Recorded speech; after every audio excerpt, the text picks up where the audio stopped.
There, Janet Fritz here for Galaxy Girl Creations. Welcome to my channel. Welcome to Mixed Media Mayhem. This is where we scrap lift a mixed media scrapbooking layout and make it our own.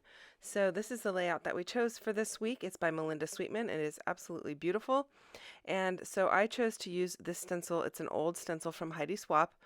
And I'm going to put some paper glaze in yellow primrose through it, and I do realize it when it gets on the paper it doesn't look yellow, but as you can see there in the jar it is yellow. It's just a very pastel, super light yellow, and it's really beautiful. So paper glaze is one of my favorite items to use in mixed media. It is by far my favorite texture paste right now. It goes on really smooth and buttery, and if you've never used it, I would highly recommend trying it if you are someone who likes to do mixed media. So I just used a palette knife to grab some out of the jar, and then I stuck it onto this old credit card, and I'm just putting it right through the stencil. I thought I might put a little bit more on, and then I realized, you know what, it's going to be hard to realign that stencil, so I'm just going to leave it as it is. And I like the way that it turned out. It turned out really pretty. So then I decided I want some of those really bold, vibrant colors that were like the inspiration piece. And so I went with some dilutions in lemon zest, and then I started out with mushy peas, which is a green color, but I quickly switched over to fresh lime from the mushy peas because the mushy peas was a little bit darker and not as vibrant as I wanted. So I have two paintbrushes here. The smaller one I'm using mostly just with water, except for when I mix them up, of course. And then the larger one has the color on it. So I'm using the water to kind of give some gradient tint or gradient to this yellow. I don't want all of it to be dark. I want them to be light and dark portions. So I'm just using that water to kind of thin out the pigment and bring it into some of the other areas without adding any more pigment to the brush. So I'm liking the way that it's looking so far. And then I'm going to go ahead and add some of the mushy peas, like I said, but I'm going to add it to the area right below my photos because I don't know for sure that I want to use it. I thought it would be a good color, but it just was not vibrant enough for my taste. It's definitely green, and it's a bold green, but it's not, I don't know, it's not like that, like lime green, basically. And that's what I was more or less wanting, was the lime green, and so that's what I used, lime green. And so there's the lime. It's got a lot more yellow in it, and I like the way that it looks. I do still use a little bit of the mushy peas to bring in some of the darker tones, but it's not the primary color that I'm using in these areas. And the three photos that I'm using off to the left-hand side, it's basically me and Noah, and I had picked him up one day last fall and took him for ice cream. Actually, I took him out we grabbed food at McDonald's and went to the park and had McDonald's at the park, and then on our way back home, after playing a bit, we stopped and got ice cream and then went back to his house. So it was just basically a park picnic with Grandma, and that is going to be the title of my layout. So nothing super earth-shattering, but you know, sometimes it's really nice to document the small moments too. I really do enjoy that. I enjoy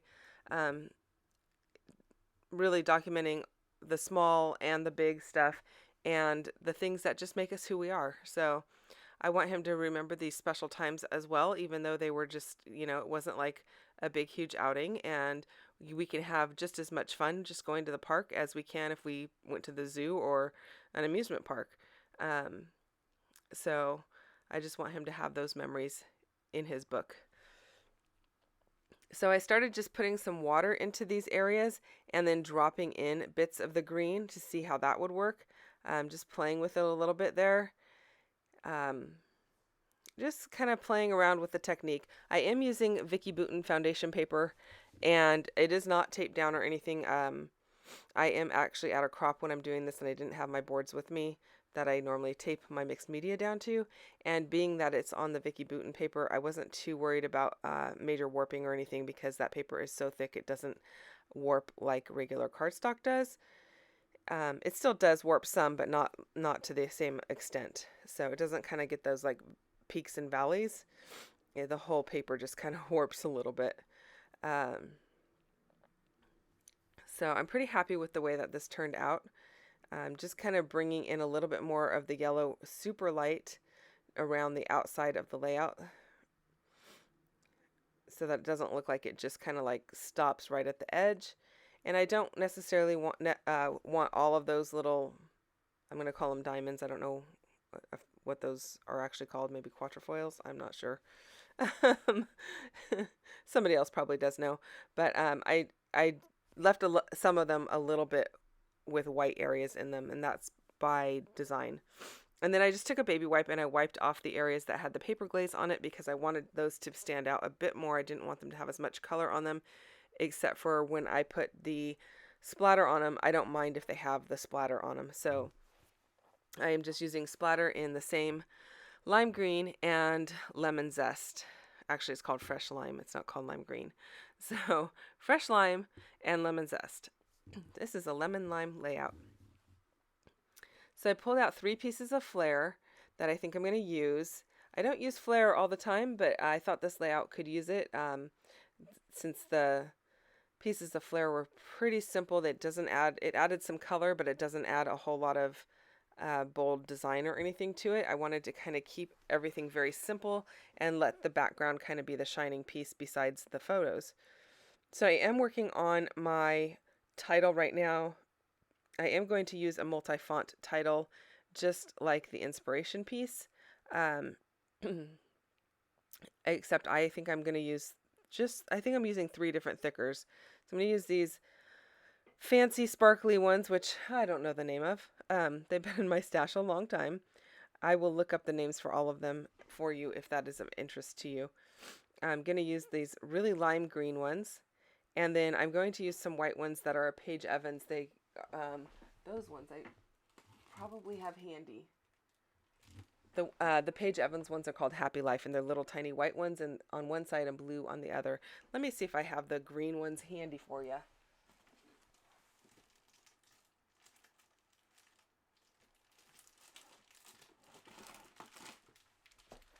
Okay, the lime ones are called Fantastic, and the sparkly ones are called Eclair. And I don't know if they're available or not any longer, but that's what I am using.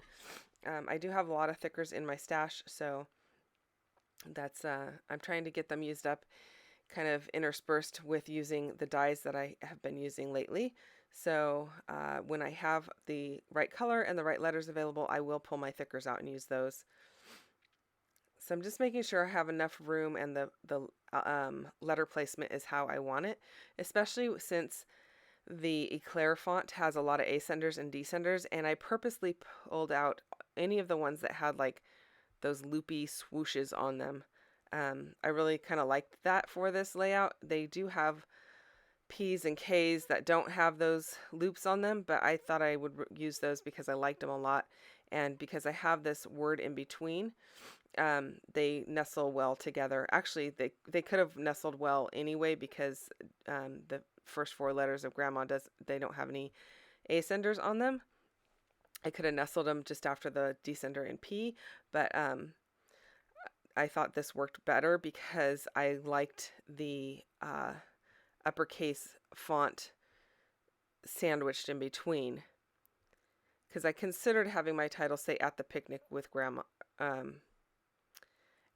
A picnic in the park with Grandma, but then all of my fancy letters would be at the bottom. So I thought this worked out well. Then I just went through my green and yellow bins and I pulled out some things I thought would work, some different labels, some little phrase stickers, some tickets, and I'm just going to layer those up where I think they work well. And I am going to use my liquid adhesive to adhere. Actually, do I use my liquid adhesive? I may have used my ATG. We'll see here. The ATG does stick pretty well to the paper glaze. but it doesn't stick well to the other mixed media. So I'm curious I don't remember what I used. I did this layout several weeks ago, and I've done several more since. So um, it'll be a surprise for me too. Oh look, I am going to use my ATG gun. The ATG sticks really well to the photos as well. I do have some really thick foam from, I think it's from Dollar Tree, that I am going to use behind the flare. Excuse me. And I'm going to pull in some green thread to make a little nest behind the flare. I just think it's a nice way to frame it. Brings in another texture. I don't use a lot of thread in this way very often, but when there's flare, I think it kind of looks nice. So that's why I chose to go ahead and use that. And I will use a little liquid glue to hold that thread in place. And then I'm going to use one of these large pieces or thick pieces of foam tape. The foam tape, I actually cut it in half as well. They come in rectangles. So I just cut it in half because it's a little bit big for the actual back of the flare. I only need about half of it for that. And it sticks really well. So I had a little bit of a hard time getting my glue started. I had left it open a really long time and needed to be cleaned out. It doesn't clog very often. And then the off chance that it does clog, you can just pop the top off, the little nozzle where the glue comes out. If you just bend it to the side, the whole thing will pop off, and you can go run it under some warm water and clear it out, and then stick it back on the glue bottle. And I would recommend your first squirt of glue that you glue it on something that you don't care about, because it's usually a little bit liquidy given that there was some water in the nozzle. So like I said, I don't have to do it very often, but every once in a while, if I get busy doing a layout and then I get interrupted and walk away and come back, quite some time later, sometimes it does end up getting clogged, and that's expected. I mean, I don't think they intended it for it to be open for hours, but generally speaking, during one layout, it doesn't clog. So I'm liking the way that this is looking. It's just giving some added texture. Don't forget to go and check out everyone else playing along. We are all using the same sketch for inspiration this week. There is a Facebook group for this as well. If you look up Mixed Media Mayhem, and if you are someone who enjoys mixed media, or mayhem for that matter, you can come and join us in our Facebook group. And the last Friday of the month, you are invited to join us in playing along. So I just pulled out a lime green Muji pen and did some sketchy outlining around the entire outside of the layout. And that is it. So I hope that you enjoyed my video. If you have questions or comments, leave those down below. I will respond as quickly as I can. If you haven't already hit that thumbs up button, I would really love for you to hit the thumbs up. And if you're not already subscribed, I'd love for you to do that as well. So I will see you guys again next week with another mixed media layout, but I will see you between now and then with a new series. So go and check that out. The introduction for it is up on my channel today. Bye-bye.